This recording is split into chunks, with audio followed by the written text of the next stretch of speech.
청약을 하는데 사전 청약을 모른다고요? 올해 사전 청약 물량이 7만 호인데? 지금부터 민지쌤이 사전 청약의 모든 것 알려드릴게요. 2022년 민간 사전 청약에 첫 신호탄을 쏘아 올린 파주 운정 우미린과 양주 회천 대광 로비제양. 파주 운정 우미린은 최고 경쟁률 249대 1을 기록하며 어마어마한 경쟁률을 보였는데요. 사전 청약도 본 청약만큼이나 인기가 굉장하기 때문에 청약 당첨을 꿈꾸시는 분들이라면 꼭 알아야 할 제도입니다.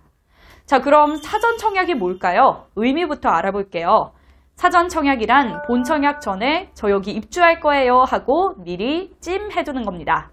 본 청약보다 1, 2년 전에 미리 진행이 돼서 사전에 진행하는 청약, 사전 청약이라고 부르는 건데요.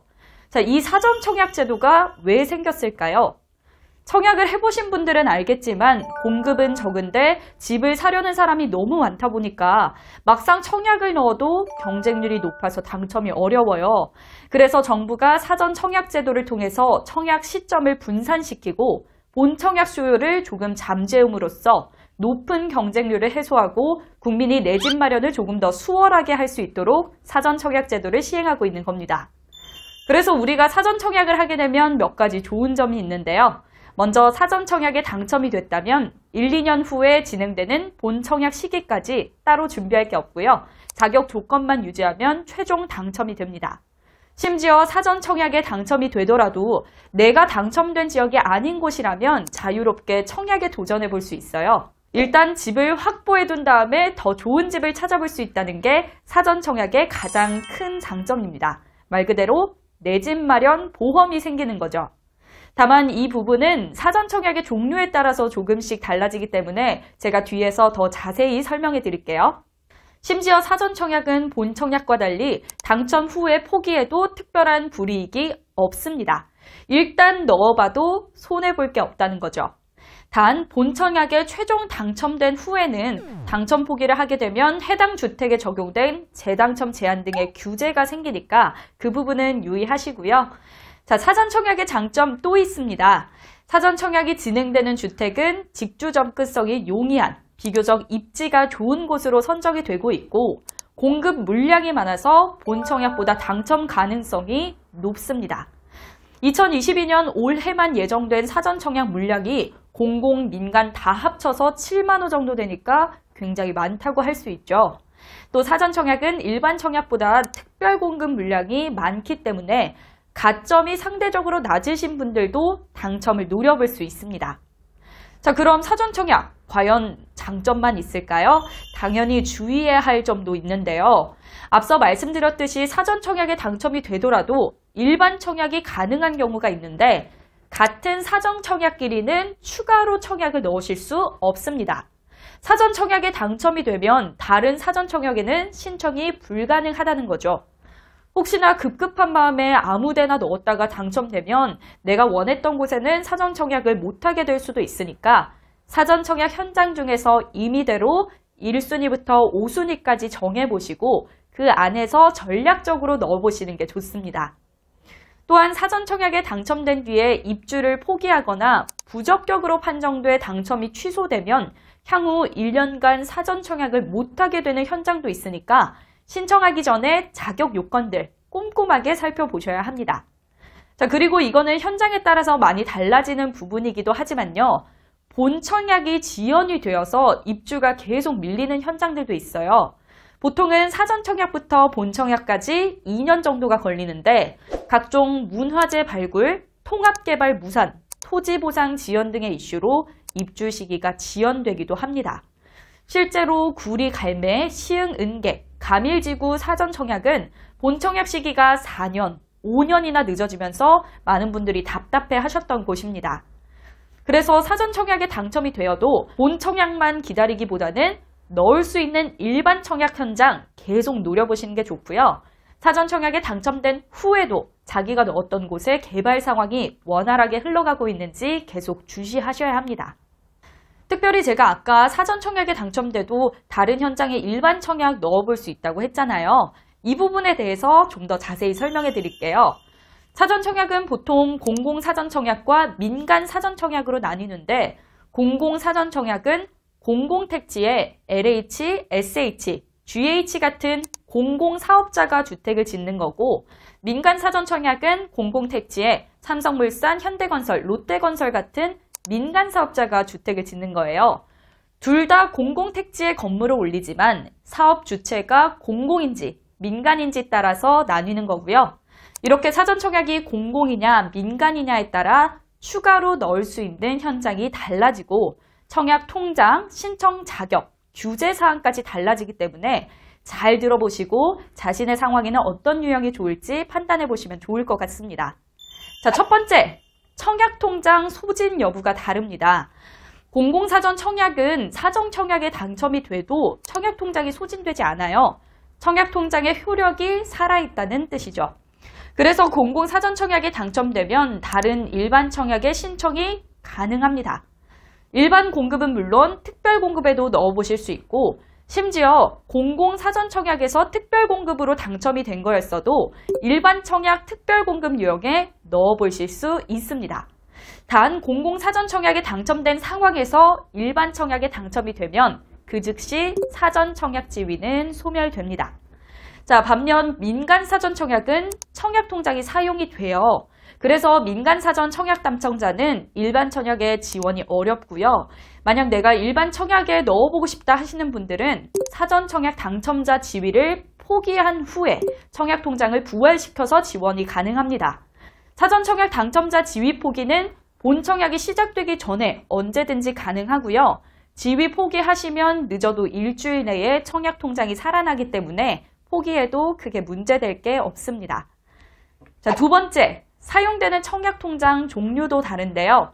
공공사전청약은 청약저축, 주택청약 종합저축이 사용되고요.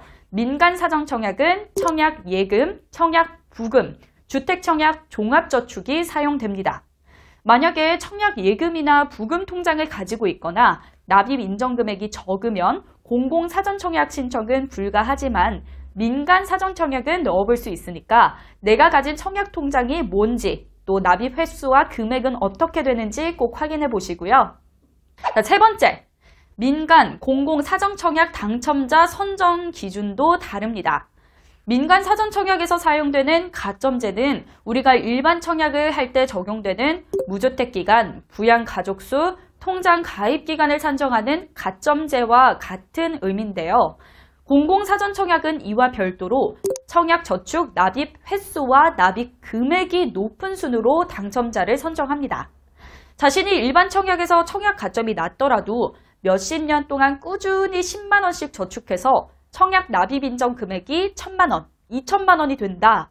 그러면 공공사전 청약에서 굉장히 유리할 수 있겠죠? 자, 그렇다면 공공 민간사전 청약 동시에 신청하는 것은 가능할까요? 가능합니다. 다만 선 당첨이 된 현장만 당첨으로 인정이 되고요. 만약에 당첨자 발표일이 같은 현장이면 중복 당첨으로 처리되니까 당첨자 발표일만 꼭 확인해서 넣으시면 됩니다. 네 번째, 사전청약에서 당첨자 지위를 포기하거나 부적격 판정이 나면 어떻게 될까요? 공공사전청약의 경우 1년간 다른 공공분야 사전청약이 불가능합니다. 그러나 민간 사전청약과 일반 청약에서는 별다른 규제 없이 지원이 가능하고요. 민간 사전청약의 경우 당첨자 지위를 포기했을 시에는 공공사전청약, 민간 사전청약, 일반 청약 다 가능하고요. 부적격 당첨 취소 시에만 공공사전청약은 가능하지만 1년 동안 민간사전청약과 일반 청약은 불가능합니다. 자, 마지막으로 다섯 번째, 신청에 있어서 다른 점들을 좀 짚어보자면 공공사전청약은 특별공급 85%, 일반공급 15%로 특별공급 비율이 좀 높은 편이고요. 민간사전청약은 특별공급 63%, 일반공급 37%로 일반공급 비율이 비교적 높은 편이라서 조금 더 다양한 계층에게 기회가 열려 있습니다. 또 민간사전청약은 공공에 비해 중대형 평형 비중이 높아서요. 평형 선택의 폭이 조금 높은 편입니다. 자, 또 공공사전청약 신청은 사전청약 사이트에서 가능하고 민간사전청약은 일반 청약과 동일하게 청약홈 홈페이지에서 신청이 가능합니다. 자, 이렇게 조금씩 달라지는 것들이 있기 때문에 자신의 상황에 맞춰서 공공, 민간 사전청약 중 어디에 신청해 볼지 전략을 짜보는 게 굉장히 중요한데요. 자, 이 정도만 알고 계신다면 어디 가서 나 사전 청약 좀 안다 이렇게 말할 수 있는데, 그럼 올해 신청할 수 있는 사전 청약 현장은 어디가 있는지 궁금하시겠죠? 개괄적인 사전 청약 신청 일정을 말씀드리면 현재 2021년도 4차 청약까지는 완료됐고요. 2022년부터는 4분기로 나눠서 공급이 될 예정인데, 공공에서 3.2만 호, 민간에서 3.8만 호로 7만 호가 공급될 예정입니다. 자, 공공부터 보시면 4분기에 나눠져서 남양주 왕수, 인천 계양, 고양 창릉, 부천 대장, 하남 교산 등을 공급할 예정이고요. 3기 신도시도 여기에 포함되어서 사전 청약을 받습니다. 단연 신도시가 인기가 많겠죠. 자, 특히 과천, 광명, 학원, 수방사 군부지 등 4분기에 핵심 지역들이 몰려있는 걸 알 수 있고요. 민간 사전 청약도 4분기에 공급이 가장 많은데요. 사전 청약을 받는 지역은 화성 동탄, 인천 검단, 평택 고덕, 파주 운정, 양주 회천 등에서 사전 청약을 받습니다. 민간 사전 청약 지역의 경우 청약홈 홈페이지에서 전체 목록을 보실 수 있고요. 자, 특별히 민간 사전 청약에는 3080 플러스도 포함이 되어 있는데, 이 사업은 서울 도심 내 재개발을 통해서 주택 공급을 하는 사업이에요. 이 사업을 통해 나오는 공급 물량도 사전 청약을 받는다라고 생각하시면 되는데, 여기는 다 알짜 단지라고 볼 수 있습니다. 거의 다 서울 지역이거든요. 구체적으로 은평 증산, 영등포 신길, 도봉 방하, 부천 원미가 있고, 3080 플러스 도심 복합 사업으로 나오는 사전 청약 물량은 전부 2022년 4분기에 공급됩니다. 자, 공공, 민간, 사전 청약 모두 4분기에 경쟁률이 박터질 것 같은데요. 그렇다고 4분기까지 기다리고 있다가 당첨이 아예 안 될 수도 있으니까 각 분기별로 꼭 넣어봐야겠다 하는 지역들을 3개 정도 꼽아보시고 공공, 민간 둘 다 틈틈이 넣어보시는 거 추천드립니다. 자, 아까 말씀드렸듯이 여차하면 당첨 후에 포기를 하고 일반 청약에 넣을 수도 있으니까 사전 청약은 최대한 적극적으로 활용해 보세요. 자, 보시다시피 사전 청약 신청받는 지역이 엄청 많죠. 다들 어디에 넣어야 하나 고민 많이 하실 텐데 특별히 인기 있을 만한 지역들을 짚어드릴게요. 사전 청약도 본 청약과 마찬가지로 강남 접근성이 높고 일자리 등 배우 수요가 많이 생기고 교통이 편리한 곳이 가장 인기가 있고 발전 가능성도 높은 곳이라고 할 수 있는데요. 그 기준으로 보자면 공공 사전 청약에서는 신도시 지역들인 남양주 왕수, 인천 계양, 고양 창릉, 부천 대장, 하남 교산 등이 주목할 만합니다. 신도시 자체가 서울과 맞닿아 있거나 교통을 개발할 곳들을 꼽아서 선정하기 때문에 입지가 괜찮은 곳에 공급이 된다고 볼 수 있고요. 특히 고양 창릉은 지난 4차 3기 신도시 사전 청약이 진행됐을 때 가장 높은 경쟁률을 보인 지역이기도 합니다. 전용 면적 8사에서는 165대 1의 경쟁률을 기록하기도 했죠. 자, 지역도 지역이지만 이렇게 경쟁률을 고려해서 전략을 짜는 것도 굉장히 중요하고요. 또 4분기에 공급될 과천, 광명, 학원, 안양, 매곡과 관양, 수방사, 군부지 등은 워낙 강남과 접근성이 좋은 지역이라서 신청자가 엄청나게 몰릴 것 같습니다. 자, 민간 사전 청약에서는 단연 3080 플러스 사업 지역이 인기가 굉장히 많을 것으로 보이고요. 평택 고덕, 인천 검단, 파주 운정, 성남 금토, 부천 원종, 인천 계양 등도 인기가 있을 것 같습니다.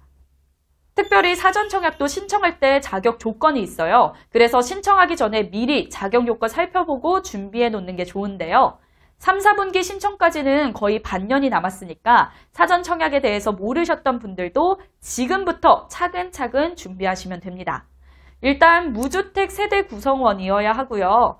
신청자 본인 그리고 기혼이시면 배우자, 신청자와 배우자의 세대별 주민등록에 등재된 직계 존속, 직계 비속, 전부 무주택자여야 하고요. 이 무주택 세대형 구성원 자격은 본 청약 때까지 유지를 하셔야 한다는 거 기억하시기 바랍니다. 자, 혹여나 사전 청약 당첨된 후에 혼인을 하셔서 주택을 소유하게 되셔도 유주택으로 판단되니까 유의하시고요. 그리고 입주자 저축가입, 즉 청약통장은 당연히 있으셔야겠죠. 앞서 말씀드렸듯이 공공, 민간에 따라서 필요한 청약통장 종류가 다르니까 미리 확인하시면 좋을 것 같습니다.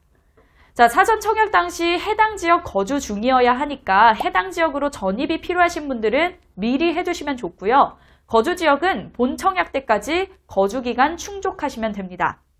거주 의무 기간은 현장마다 다른데 본 청약 때까지 거주지 유지하시면 웬만하면 가능하시고요. 소득, 자산 요건은 공급 유형에 따라서 달라지니까요. 자신이 넣는 유형별로 꼭 확인하시면 좋을 것 같습니다. 자, 더 자세한 정보는 궁금하시면 저희 오픈 채팅방 들어오셔서 문의해 주시면 되고요. 오늘 영상 준비한 건 여기까지고 도움 되셨다면 좋아요, 구독 부탁드립니다. 고맙습니다.